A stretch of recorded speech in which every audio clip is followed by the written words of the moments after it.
Assalamualaikum warahmatullahi wabarakatuh. Waalaikumsalam warahmatullahi wabarakatuh. Innal hamdalillah nahmaduhu wa nasta'inuhu wa nastaghfiruh wa na'udzu billahi min syururi anfusina wa min sayyiati a'malina. May yahdihillahu fala mudhillalah wa may yudlilhu fala hadiyalah.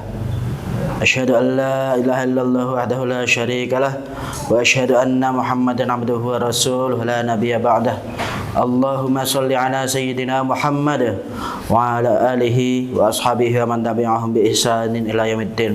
Rabbi shrah li sadri wa yassir li amri wahlul 'uqdatam min lisani yafqahu qawli, amma ba'd. Yang saya hormati Ketua Yayasan Karya Emas Center Ibu Endang Maria Astuti, yang saya hormati Kaprodi PAI Ibu Ratih beserta jajarannya, yang saya hormati juga mahasiswa-mahasiswi STEMAS Wonogiri. Pertama, marilah kita panjatkan puji syukur kehadirat Allah Subhanahu wa taala yang telah memberikan nikmat kepada kita sehingga kita masih bisa melanjutkan pengajian selapanan walaupun mundur 1 minggu, yang semoga dengan pengajian ini menjadikan kita lebih tahu dan lebih berkah ilmu kita yang kita dapatkan. Amin ya rabbal alamin. Salawat serta salam semoga tetap tercurahkan kepada junjungan kita Nabi Agung Muhammad sallallahu alaihi wasallam, yang semoga nanti di akhirat kelak kita semua mendapatkan syafaat dari beliau. Amin Allahumma amin. Hadirin yang saya hormati, kemarin kita sudah membahas tentang hubungan vertikal manusia dan hubungan horizontal manusia. Hubungan vertikal itu kaitannya dengan hablum minallah, dan hubungan horizontal hablum minan nas, yang mana lebih luas lagi yaitu hablum minal makhluk, hubungan dengan makhluknya Allah. Hubungan spiritual harus dijalani, hubungan sosial tidak boleh ditinggalkan. Jika ditinggalkan salah satunya maka akan pincang dan kita tidak bisa berharap lagi mana yang menolong kita nanti kelak di akhirat. Karena apa? Berbuat baik yang banyak kita tidak tahu yang mana perbuatan baik kita yang menolong kita. Dulu ada sebuah kisah, 3 orang terjebak di dalam sebuah gua dan pintu guanya tertutup dengan batu yang sangat besar, yang mana mereka bertiga itu tidak bisa mengangkat atau menggeser sedikit pun batu besar tersebut. Nah, disitulah mereka bertiga berdoa kepada Allah Subhanahu wa taala, yang mana itu adalah hubungan vertikal, hubungan spiritual. Nah, yang digunakan untuk berdoa yaitu adalah apa? Adalah wasilahnya. Wasilahnya itu adalah ketika semasa hidupnya mereka pernah berbuat kebaikan, ya. Tawasul, ya Allah, dengan kebaikanku ini mohon bukakanlah pintu dari gua ini. Dibukalah sedikit demi sedikit dengan ketiga orang itu menyebutkan masing-masing kebaikan yang pernah diperbuat. Disitulah hubungan sosial yang bisa mengangkat hubungan vertikal yang menolong hubungan antara manusia dengan Allah. Itulah hubungan sosial. Kita lanjutkan pembahasan kitab Nasaihul Ibad yang mana dikarang oleh Syekh Muhammad Nawawi bin Umar Al-Bantani. Sebelum kita mulai, kita membaca Al-Fatihah 1 kali terlebih dahulu untuk pengarang kitab. Semoga ilmunya bermanfaat. A'udzubillahi minasyaitonir rajim.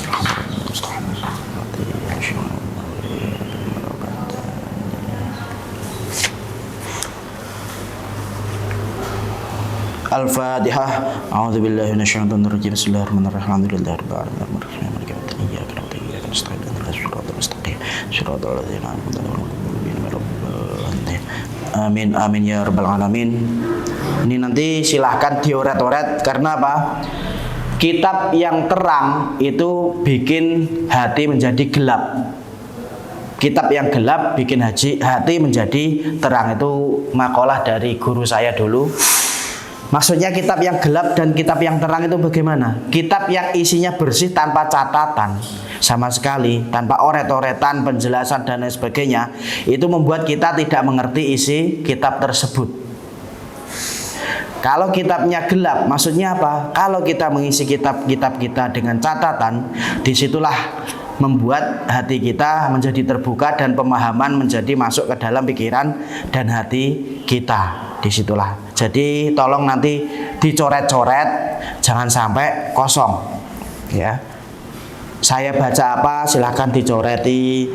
Kalau tidak bisa menulis dengan pegon, silahkan menulis dengan huruf bahasa Indonesia dan lain sebagainya. Agar apa? Bisa tahu isi kitab tersebut. Nanti nek suruh cerita lagi biar tahu. Nek diceritani linga-lingu nek bukune Padang itu. Kitabnya Padang. Qala al-mu'allifu rahimahullahu taala bihi wa nafa'ana bihi wa bi ulumihi fid dharaini amin ya rabbal alamin. Kemarin sampai baris ke 8 ya, kita meneruskan baris ke-8 di mana di sini ada riwayat dari Uwais Al-Qarni. Uwais Al-Qarni itu sebenarnya hidup pada zaman Nabi. Hidup pada zaman Nabi Muhammad bersama para sahabat, tapi tidak pernah sekalipun bertemu dengan Nabi Muhammad. Karena apa? Merawat ibunya yang sedang sakit. Sakit zaman sekarang, lumpuh dan komplikasi. Disitulah sampai wafatnya Rasulullah, Uwais Al-Qarni tidak pernah bertemu dengan Nabi. Jadinya dia tidak digolongkan dengan sahabat Nabi, tapi digolongkan sebagai tabi'in, yang mana bertemu dengan para sahabat Nabi. Suatu ketika Uwais Al-Qarni itu menuruti keinginan ibunya yang ingin naik haji. Dan jarak rumahnya dengan Ka'bah itu sangatlah jauh. Seperti mungkin berpuluh-puluh kilometer. Nah, saiki kan banyak konten yang membuat naik haji jalan kaki untuk menarik simpatisan, menarik donatur. Kalau dulu Uwais Al-Qarni itu ikhlas, ibunya digendong di belakang sambil berjalan berpuluh-puluh kilometer untuk menunaikan ibadah haji. Itulah kisah Uwais Al-Qarni yang terkenal, sangat gigih, sangat ulet, sangat ingin bertemu Rasulullah, tapi terhalang oleh ibunya yang sakit.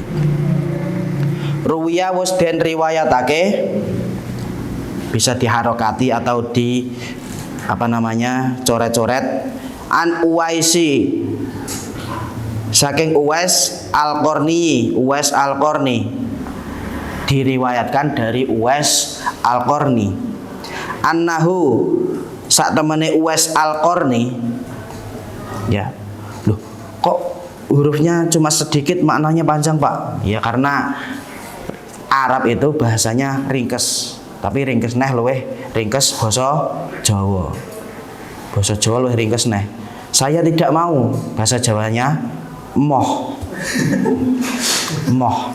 Nek bahasa Arab juga gitu. Annahu sak temene Uwais Al-Qarni, karena domirnya atau kata gantinya itu cuma hu. Hu itu mengacu pada Uwais Al-Qarni. Iku kola ngendika sapa Uwais Al-Qarni, marortu lewat ingsun. Marortu lewat ingsun fi ba'di siyahati ing dalam sebagiane perjalanan ingsun. Birohibin ketemu kelawan pendeta. Rohib itu artinya pendeta. Makanya ada yang bilang rahib. Rahib itu adalah pendeta. Pendeta Nasrani. Dulu bukan Kristen seperti ini ya, dulu masih Nasrani.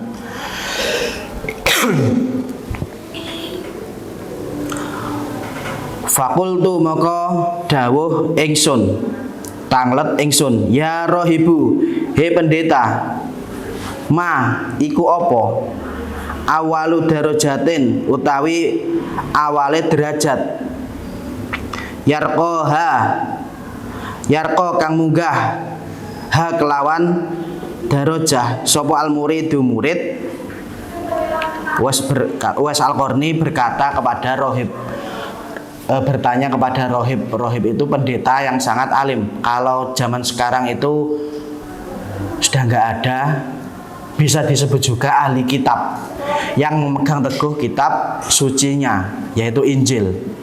Tapi walaupun ibadahnya tidak seperti orang Islam, itu rohib, pendeta. Dan dulu pendeta itu sangat soleh dengan kepercayaan sendiri, bukan menurut syariat Islam. Saya bertemu rohib atau bertemu pendeta di jalan, dan saya menanyakan, apa awal perkara yang menaikkan derajat seorang murid?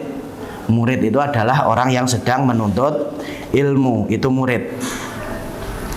Jadi kalau di sekolahan-sekolahan, guru saya dulu itu lebih suka disebut murid siswa-siswa itu daripada disebut siswa. Lebih suka disebut murid. Kenapa? Karena murid itu punya rencana, punya keinginan, ya. Muridun itu arti dari aroda, artinya menginginkan. Murid itu isim fa'il dari aroda yuridu, menginginkan. Menginginkan apa? Menginginkan ilmu dan keberkahannya. Qala jawab sapa rohib. Jawab, raddul madzalimi, rupane balekne perkara sing didadekake kezaliman, mengembalikan barang yang sudah kita ambil secara zalim. Wa khifatu dzahri, lan entengi geger, minat tabiati saking biro-biro hak Adam, meringankan beban orang lain yang sudah menjadi haknya. Jangan mempersulit orang lain. Jare wong biyen, orang sulit kuburannya sempit. Jangan suka mempersulit. Jadi yang bisa menaikkan derajat murid adalah mengembalikan barang yang diambil secara zalim.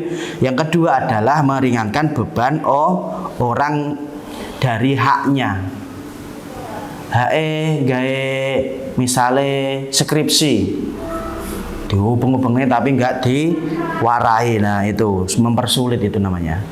Harusnya dikasih tahu, oh gini caranya, spasinya harus 1,5 atau 2, terus ukurannya kertas harus B5, marginnya 4x3 misalnya. Bukan hanya disuruh ini salah, silakan buat lagi, tanya temennya. Nah itu namanya mempersulit. Haknya gimana? Haknya adalah memperoleh penerangan atau penjelasan tentang tata cara membuat atau menyusun skripsi. Nah itu harus dilakukan haknya, harus diberikan haknya, jangan dipersulit. Fa innahu mongko sak temene kelakuan iku layus ngadu, ora bakal munggah lil abdi kedue kawula. Jadi murid itu juga termasuk Abdullah, hamba Allah. Murid itu mencakup seluruhnya. Ada murid yang belajar formal saja itu bisa disebut murid. Belajar thoriqah itu juga disebut murid. Ya. Barang dunia dan akhirat semua disebut murid, karena murid itu menginginkan semuanya, menginginkan dunia dan akhirat. Lil abdi kedue hamba, apa amalun, perbuatan utawa amal, wa alaihi lan iku melarati ing atase abad tabiatun utawi hak Adam, au madzlamatun utawa barang penganiayaan.